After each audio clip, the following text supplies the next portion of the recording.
Hello, everyone, and welcome to part two of Atun Shei's Checkmate Lincolnites video reaction. Part one happened yesterday, and I had to abruptly end because my boss called me in the middle of it to come back to the office.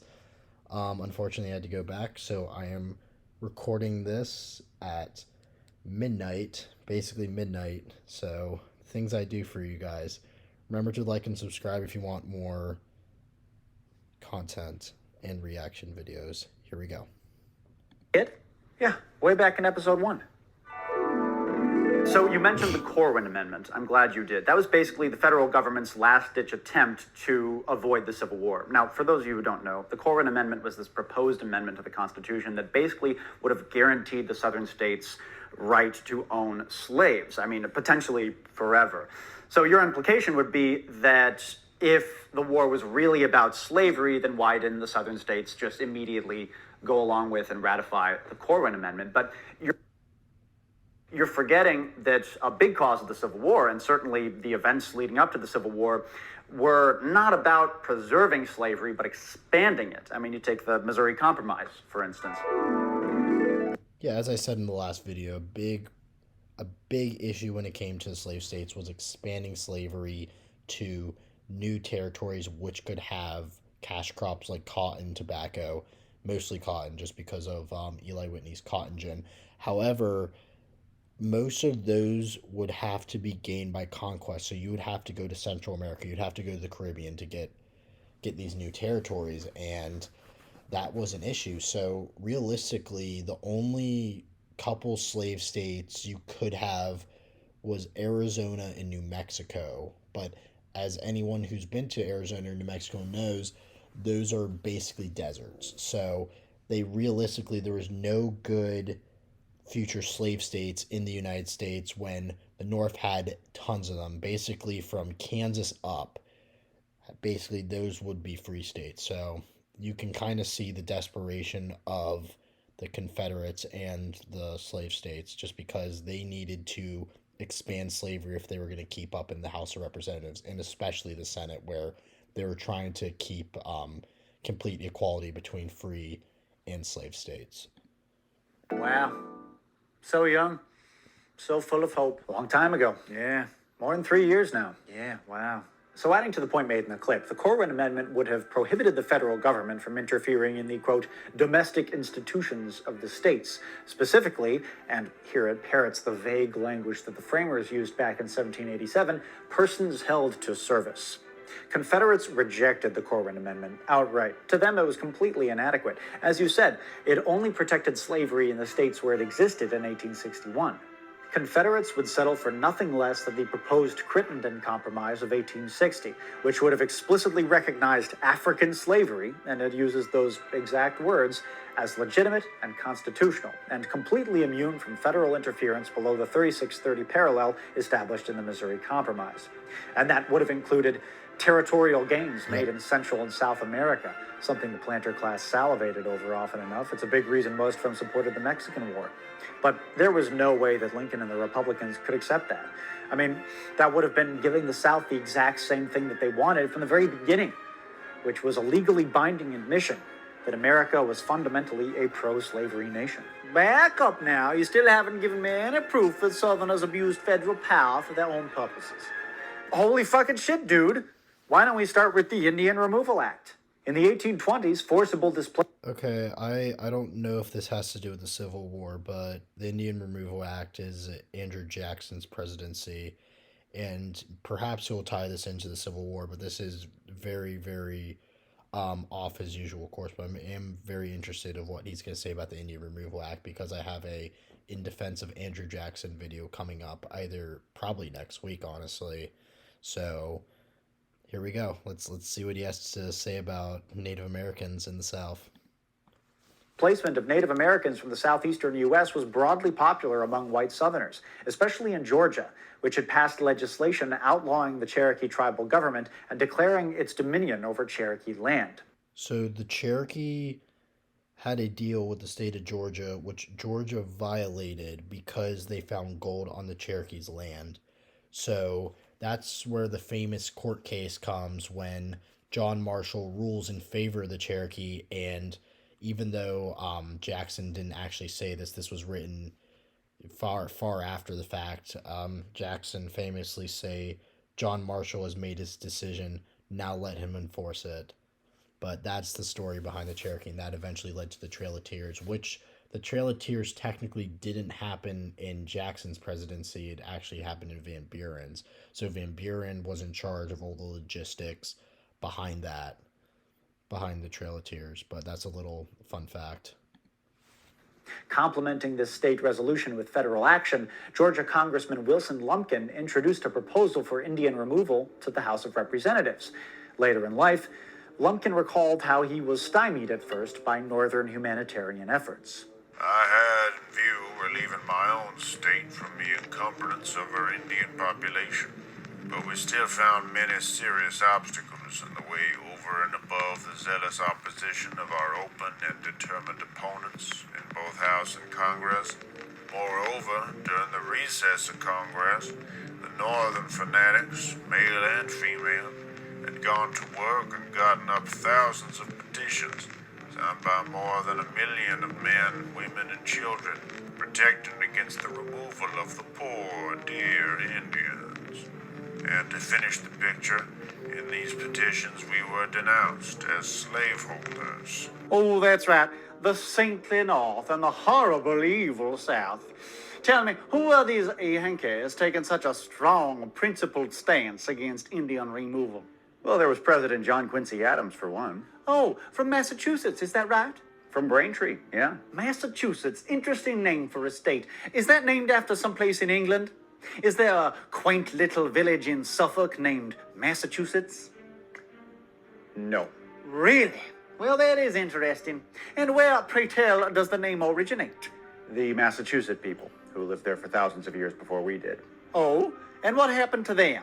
Well, we took over all their good farmland, and that kind of forced them to convert to Christianity and assimilate with us. And then we got really paranoid that they were going to turn on us. So we, yes? So we rounded them all up and put them in this internment camp on this crappy little island in Boston Harbor in the middle of winter. Okay, yeah. Northern opposition. So that is basically what happened to the Cherokee. So the Cherokee were, of the 5 civilized tribes, they were considered the most assimilated into American culture. They had English language schools. Their men dressed in former, basically what is Western attire, traditional Western attire. They would cut their hair, which was big for Native Americans. And they actually wrote a constitution for the Cherokee Nation as a whole. But he's also completely right when it comes to states completely violating, completely using the federal government to violate local Native American treaties. So the Choctaw were the first group to be removed from their territory. And the state of Mississippi actually accomplished this by essentially saying that they were no longer a tribe, and therefore their rights, they no longer had rights in the state of Mississippi, which would later be ruled as unconstitutional during the John Marshall decision that Jackson refused to carry out. So you can kind of see all 5 of the civilized tribes were in southern states, and all of them were forcibly removed except for the Seminoles, who won a war, but they would have been forcibly removed if they did not win said war. To Indian removal was incredibly hypocritical, but sincerely felt. Oh, I'm sure they offered up many thoughts and prayers. The Cherokee were able to keep Georgia legally at bay with the help of some, yes, admittedly fairly flaccid support from the Adams administration. But then 2 things happened. First, gold was discovered in the mountains of North Georgia, making white settlement efforts much more urgent. And second, Adams was defeated and succeeded as president by Southerner Andrew Jackson. Realistically, John Quincy Adams should have never been president, though. He lost the election of 1824.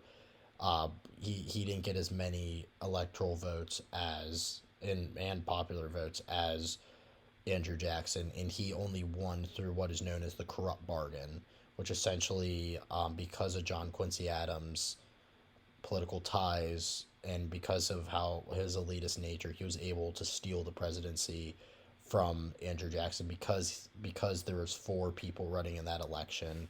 He was unable to win the election outright and get the necessary amount of delegates to become electors to become president. So John Quincy Adams should never have been president, but besides the fact that some of what the Jackson and Van Buren administrations would do for the Native Americans was absolutely disgusting. Who staunchly supported removal and thought that Cherokee claims of self-sovereignty were inherently illegitimate.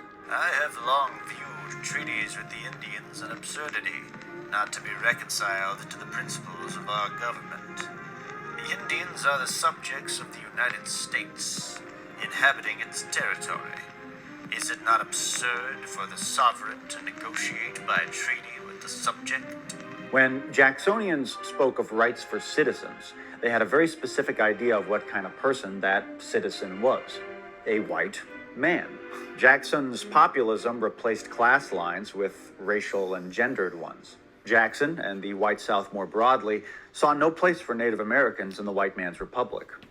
Natives living east of the Mississippi were an obstacle to white civilizational progress. The liberty and prosperity of the one necessitated the expulsion of the other.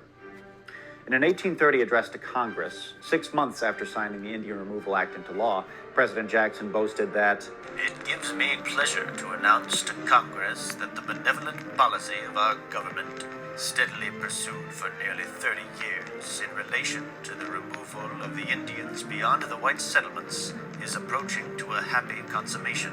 What good man would prefer a country covered with forests and ranged by a few thousand savages to our extensive republic, studded with cities, towns, and prosperous farms embellished?" So he has a point to some extent, Jackson does.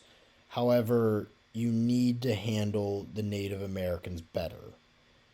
I am in no way disagreeing with him that the island of Manhattan, for instance, is in better hands now than it was when the Native Americans had it. And frankly, the colonists had no choice in many of these instances, but the ways that they coerced people for the Trail of Tears, for the 5 civilized tribes, and later the Western Indian Wars, was absolutely just batshit crazy. The fact that we violated treaty after treaty with these people, and it's disgusting. And today, many court cases are being held where we're gonna give the Native Americans reparations, but the issue is that they don't want reparations; they just want their land back.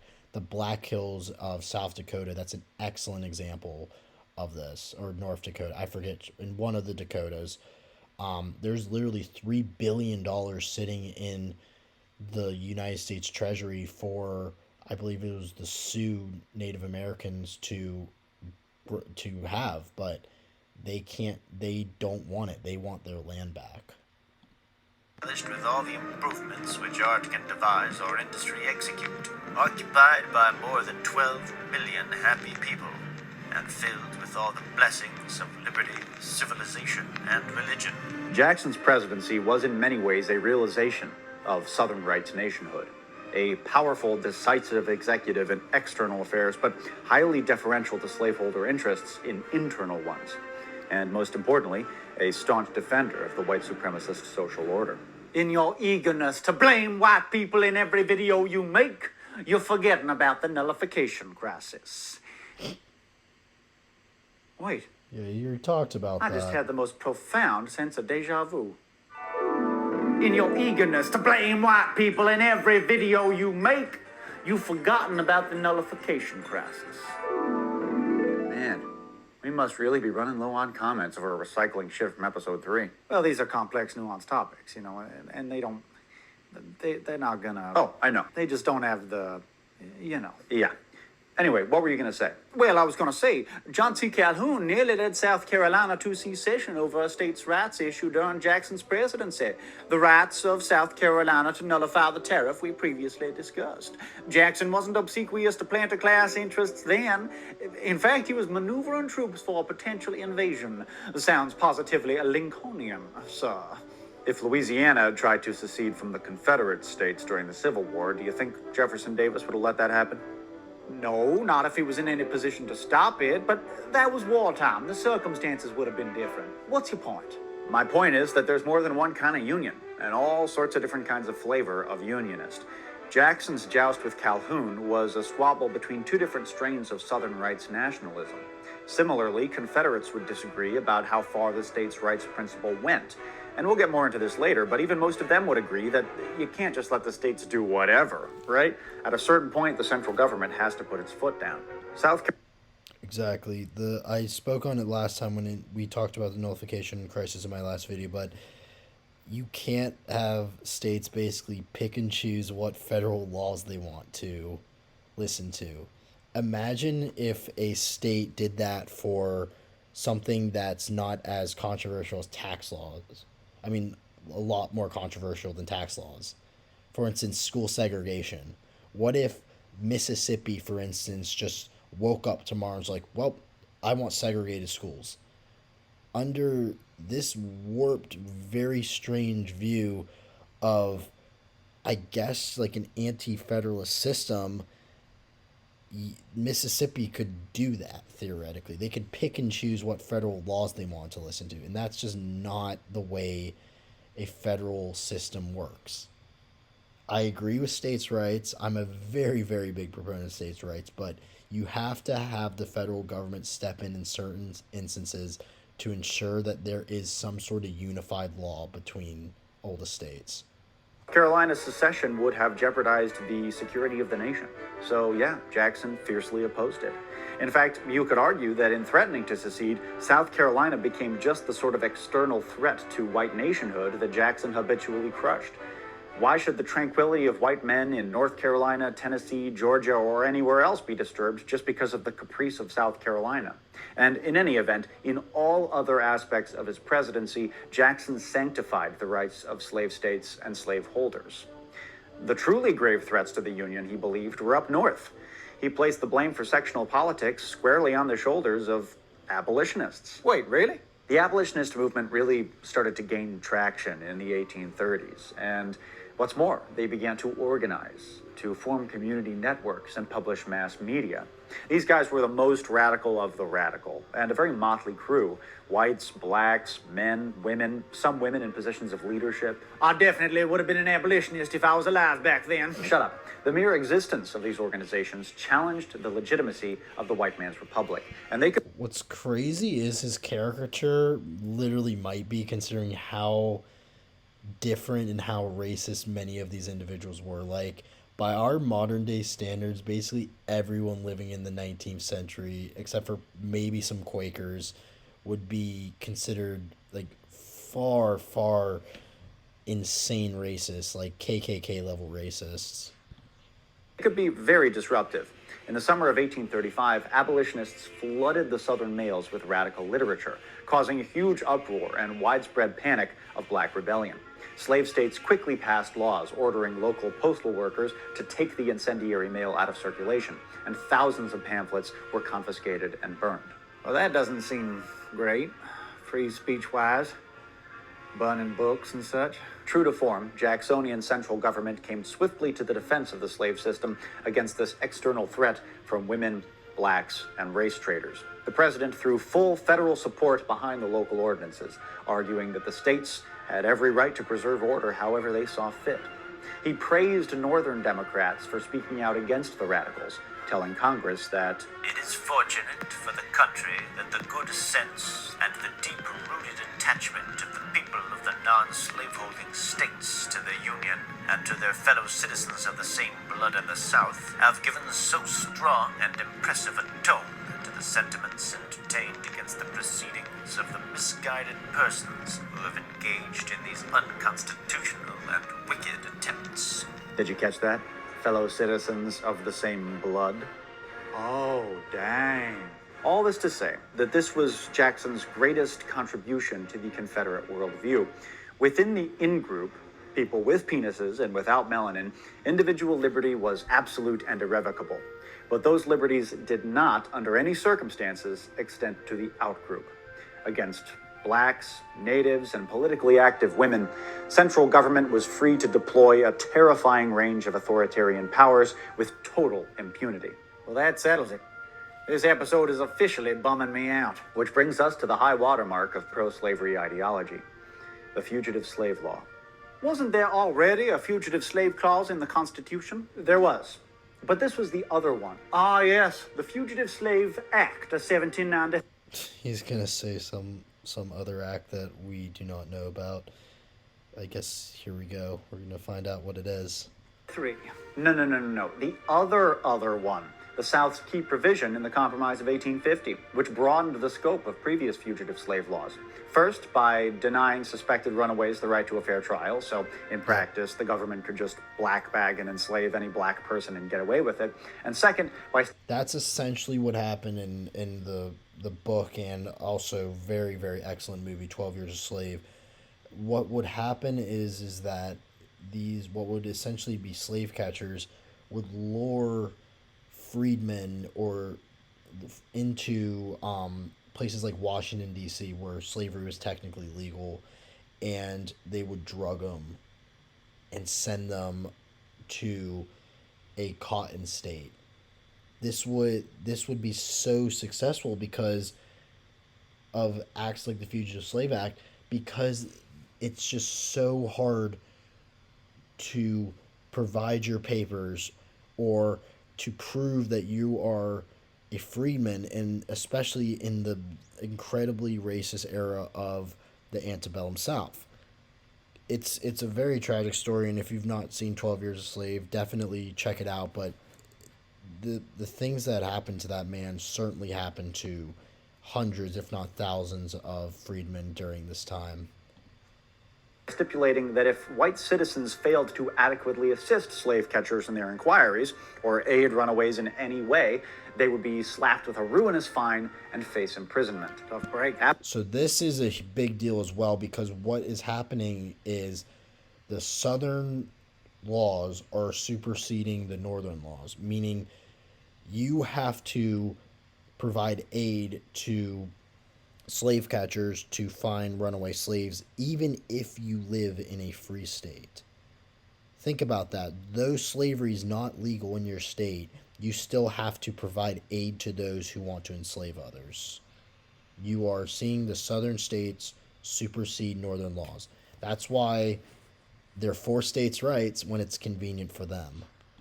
Abolitionists were outraged and promised slave catchers that any attempt they made to enforce the law in their communities would be met with powder and shot. Free blacks began to plan a mass emigration to West Africa or Central America, citing the Mayflower Pilgrims as their precedent.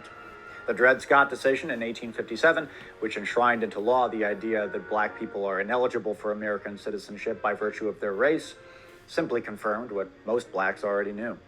Not citizens, but subjects. Like what Andrew Jackson said about the Indians. Pre-frickin-cisely. Northern whites, for their part, looked on in mounting horror as a reactionary political bloc of slave masters dragged the country back into the 17th century, in sharp contrast to the hemispheric trend of modernization and emancipation. So, they made their voices heard at the polls. They flocked to the nascent Republican Party and elected Abraham Lincoln president of the United States. I would argue that Abraham Lincoln only won because there were 4 candidates in the election of 1860. If there was a united Democrat candidate that the Northern Democrats and the Southern Democrats could agree on, I don't think Lincoln would have been president. And that, as they say, was that. Not quite. There's still one more piece of this puzzle left. Remember back in episode 5 when I went on that whole tangent about industrial slavery? In their public discourse, speeches, editorials, and pamphlets, the planter class placed much less importance on their Jeffersonian agrarian ideals and much more on them gaining economic independence from the North through internal industrialization. And they believed the best way to do this was through the directive of the state, not private interests. As we've talked about before, the Confederacy was way more centralized than most people give it credit for. And there's ample evidence to suggest that in the event of a Southern victory, the central Confederate government would have become even stronger as it directed private interests to create economic and industrial power that would effectively compete with that of the North. I guess the point of that is, yeah, he lost me a couple times there. Yes. When the South seceded in the winter of '61, the planter class marveled at all the opportunities that lay before them. For the first time since 1787, they had no compromises to make, no bleeding heart Northerners holding them back, so they looked to the future and their imaginations ran wild with possibilities. A minority faction, led by former Governor of Virginia Henry Wise, briefly flirted with the idea of an armed coup d'etat in Washington, preventing Lincoln from taking power, but most Confederates envisioned a process of... That would have probably failed, even though Washington, D.C. is technically surrounded by 2 slave states in Maryland and Virginia. The amount of security and the amount of loyalists within Washington, D.C. was too much for a small band of Confederate rebels to take over and commit a coup d'etat in Washington, D.C. But if successful, I believe that that could have led to tyranny, which could have led to authoritarianism in the United States, especially because what you usually associate with, and Henry Turtledove actually wrote about this, what you essentially associate with the Confederates and what their system of government was, that would lead to more groups most likely losing their rights, which could lead to a authoritarian style government. Separation and expansion. First, winning independence from the United States by force, and then eclipsing it as a continent-spanning world power. Their first order of business was to organize a reconfederation of the states, to weld them together while they are hot, in the words of politician William Henry Trescott. This was accomplished quickly ahead of the Confederate Constitutional Convention in Montgomery in February of 1861. The new Constitution saw a retreat from states' rights doctrine and a noticeable shift toward the centralization of power, specifically in regard to things like taxation, territorial policy, and of course, the rights of slaveholders. The most vocal of the centralizers advocated for the nationalization of slavery. States' rights doctrine, they believed, had served its purpose in achieving separation from the anti-slavery North. Now, to ensure their security and continuing stability, the Southern Republic should be reorganized into the first American slave empire. Yep. Who knows? It's a Star Wars reference from Episode 3. I just saw that the other day. But that in the new order of things, which is to be inaugurated after the declaration of peace, which will assuredly come, we may find it to our advantage to lay this venerable doctrine of states' rights on the shelf. Let us adopt a stable and centralized system, adjusted to preserve the personal respect of every citizen and free from the fluctuations of popular caprice. Oh, please. Okay, well, that was a newspaper editor, so he can have his own opinions, but frankly, they would not have an effect on the actual Confederate governor, even though he could have a large readership. Like, I could have a million followers on Instagram or something, but that doesn't mean I actually have real political power. Just look at any blogger who has a decent-sized following. They don't have any effect on actual policy. But in regards to the central government, it was actually very fascinating because Jefferson Davis would often complain and get into fights with the governors, ironically, of some of the states in the Confederacy. And he even said if he had the same powers of Lincoln, he could have won the war. And I don't agree that he could have won the war, but he certainly could have made his life a lot easier regarding how he handled the war, because it was always a battle over the central government of the Confederate Congress and individual states' rights and what governors can do. So it's just very interesting that Jefferson Davis would preach states' rights, states' rights, states' rights, but simultaneously he wished he had the powers of Lincoln. That was an outline opinion, not representative of the South as a whole. It was at first, but for the rest of the Confederacy's short life, the clamor for centralization would only increase. What's more, its leading proponents were explicitly anti-democratic. During the war, the exigencies of United States Army invasion caused many to warm to the authoritarian ideas of Virginian George Fitzhugh, who had long maintained that It would have been well for us if the seemingly pompous inanities of the Declaration of Independence, of a Virginia Bill of Rights, and the Act of Religious Toleration had remained dead letters. Their charlatanic, half-learned, pedantic authors believed that all men are created equal, This is an infidel doctrine. Hot damn. He continues. We come now to the Southern Revolution of 1861, which we maintain was reactionary and conservative, a rolling back of the excesses of the Reformation, of Reformation run mad, a solemn protest against the doctrines of natural liberty, human equality, and the social contract as taught by Locke and the American sages of 1776, and an equally solemn protest against the doctrines of Adam Smith, Benjamin Franklin, Tom Paine, and the rest of the infidel political economists who maintained that the world is too much governed. Holy shit. Yeah, it's sinister as fuck, dude. And by late 1863, when Fitzhugh wrote those words, there were more than enough white Southerners. Okay, well, again, this is not a member of the Confederate government. This is literally a political philosopher. So he might have a following, but he doesn't actually have power. These are just opinions. And I find it I guess I'm going to have to push back here, but finding two guys in the South who share these opinions, who aren't actually in the room with Jefferson Davis, in the room with these local state governors, even in the Confederate Congress. If this was a Confederate congressman, okay, yeah, you could make this argument, but these are literally philosophers and writers. And of course they could have altering opinions on the way that their government should run. Southerners advocating for authoritarianism, or even monarchy, to constitute a serious threat to the Republic's long-term stability. And this horrified more moderate Confederates as... I want to see the governors who advocated for monarchy. If you guys have those documents, please share them with me, because I would be very fascinated to read them, but I've never heard that. I know that there are a few founding fathers who advocated for monarchy, but I've never heard that the Confederate States wanted Jefferson Davis or some other figurehead to be a monarch. Augusta Jane Evans explained. My countrymen have lost their former firm faith in democratic republicanism.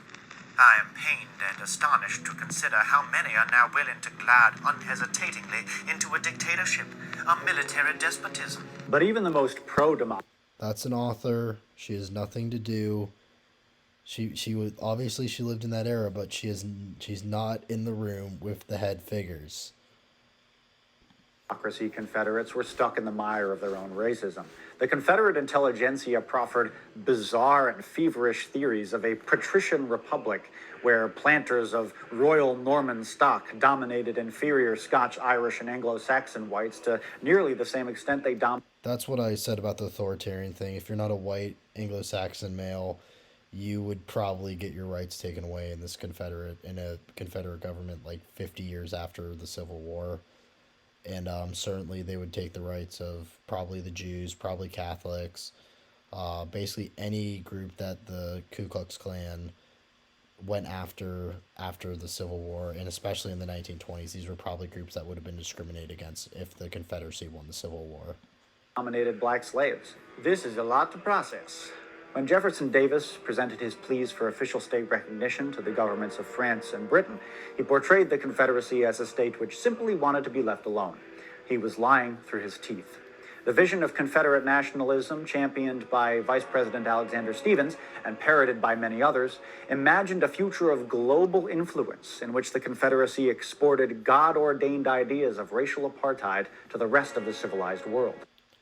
So in regards to Jefferson Davis, he was trying to get France and Britain involved in the Civil War because he wanted to utilize basically the similar strategy that the Continental Army utilized in the American Revolution, and get foreign powers involved. If France did not get involved in the Revolutionary War, frankly, we probably would have lost. And if the British were probably the closest to doing this, but because of the Emancipation Proclamation, it made the war changed the meaning of the war from secession to about slavery. And because Britain freed all their slaves in the 1830s, they could not realistically aid a country in preserving the institution of slavery. And speaking of God, after secession, Southern Protestant clergy jumped at the chance to add theocracy to the clean slate of their new government. South Carolina's leading minister, James Henry Thornwell, spent much of the war trying to batter down the wall between church and state. This new Confederacy has already, to some extent, rectified the error of the old Constitution, but not so distinctly and clearly as the Christian people of these states desire to see done. We venture respectfully to suggest that it is not enough for a state which enjoys the light of divine revelation to acknowledge in general terms the supremacy of God. It must also acknowledge the supremacy of his Son, whom he hath appointed heir to all things, by whom also he made the worlds. To Jesus Christ, all power in heaven and earth is committed. To him every knee shall bow. So I actually do believe that one of the ways that they justified slavery in the 19th century was what is called the story of Ham, which is a story about one of Noah's sons who was cursed with black skin, and because of the story of Ham, they believe that the African Americans are the descendants of Ham, and it is their natural place to be below the natural sons of Noah. So it makes sense that they would use biblical literature to try to justify what they're doing and justify having a racial hierarchy. So I actually do believe that, especially because of I live in the Bible Belt, so I understand how religion impacts our society basically every day. Overwhelming evidence to suggest that the Confederacy was well on its way to becoming an autocracy. By the end of the Civil War, the Confederate worldview had drifted so far from the original intent of states' rights doctrine that it's hard to believe the two ideologies were ever once interrelated at all.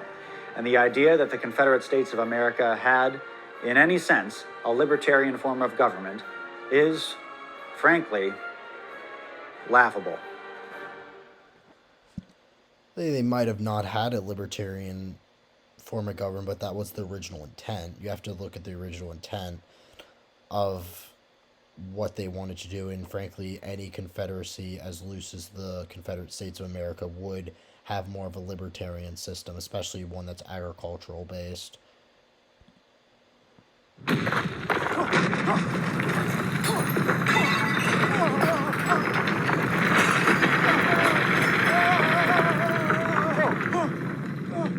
What's going on? What the hell was that? According to the news, there was just an earthquake in Virginia.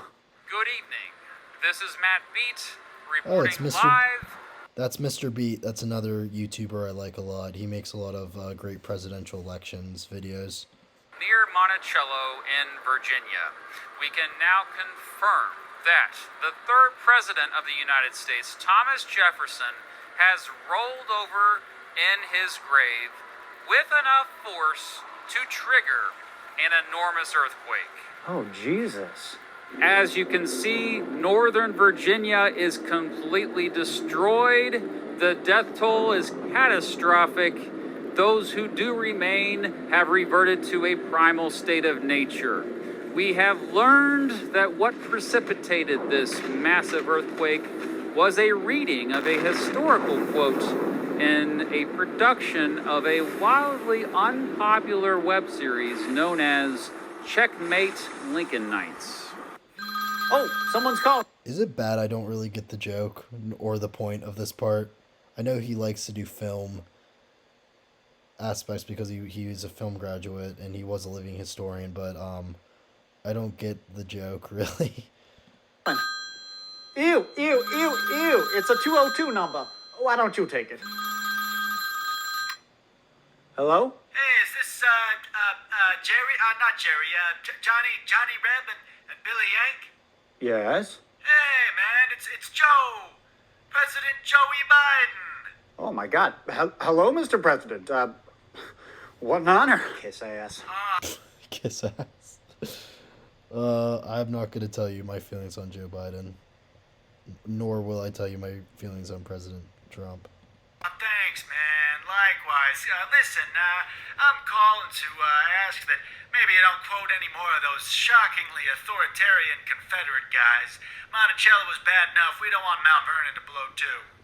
Yes, of course, Mr. President. I'm so sorry. It won't happen again. All right, man. That's awesome, pal. That's good to hear, dude. Because, it's kind of a big deal. Well, with the millions of people dying and everything. I think Biden's talking too fast for this clip. He should literally take like 10 minutes to say one word. So, I appreciate it, man. Okay, great. Well, listen, Mr. President, while I have you, we've been sitting here for I don't even know how long, talking about how the U.S. government was deeply complicit with the antebellum plantation class in the practice of slavery. And, while you were campaigning, you mentioned that you might try to get the ball rolling on federal reparations for slavery. So I was just wondering. Okay, there is 0% chance that Joe Biden is actually going to. This is nothing to do with the Civil War. My God, where the hell are we going here? But there's zero chance that Joe Biden's ever going to realistically try to fund reparations for slavery. He did that to get elected.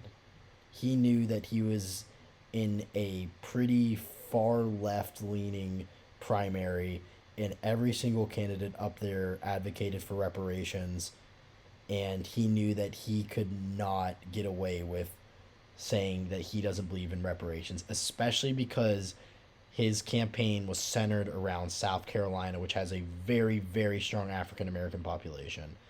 So, of course, he had to say that he's going to try to get reparations for slavery.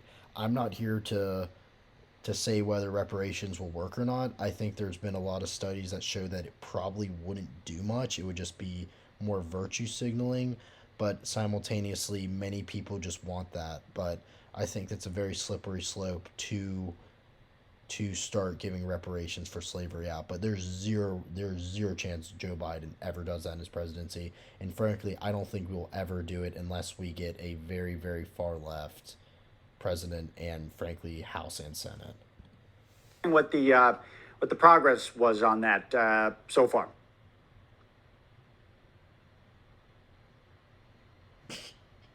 Yeah, he's not going to do it.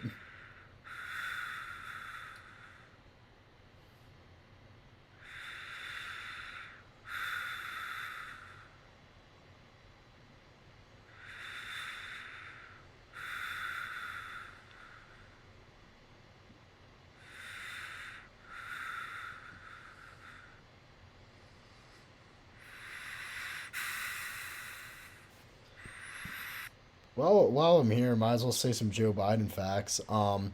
He originally, in his original presidential campaign in like the 90s, he had to drop out because he plagiarized a bunch of campaign speeches, which I think is hilarious.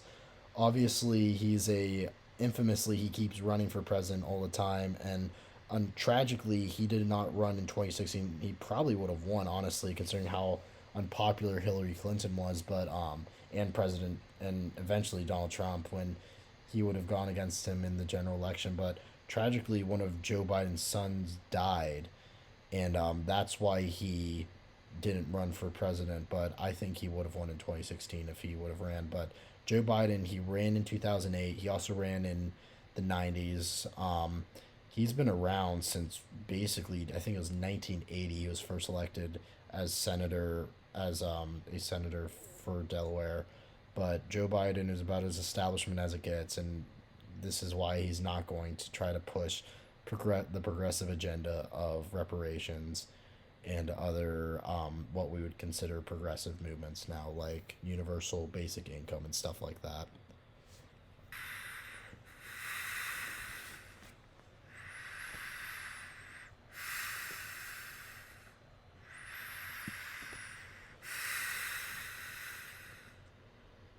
Should just hang up. There he goes. That took a while. Hello? Hello?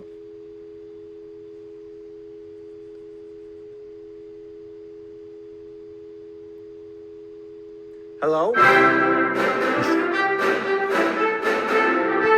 Okay, it says to stay for something at the end. I think this is just his 90s guy thing. I'm probably just going to skip it because this is the last part, Checkmate Lincolnites. But what do y'all think? What do you guys think about part 2 of this? And if you want more reaction videos to Checkmate Lincolnite, just let me know. Remember to like and subscribe. It is literally getting so late right now, and I have to go to work in the morning. Gotta love my 9 to 5. Anyway, y'all, have a great night.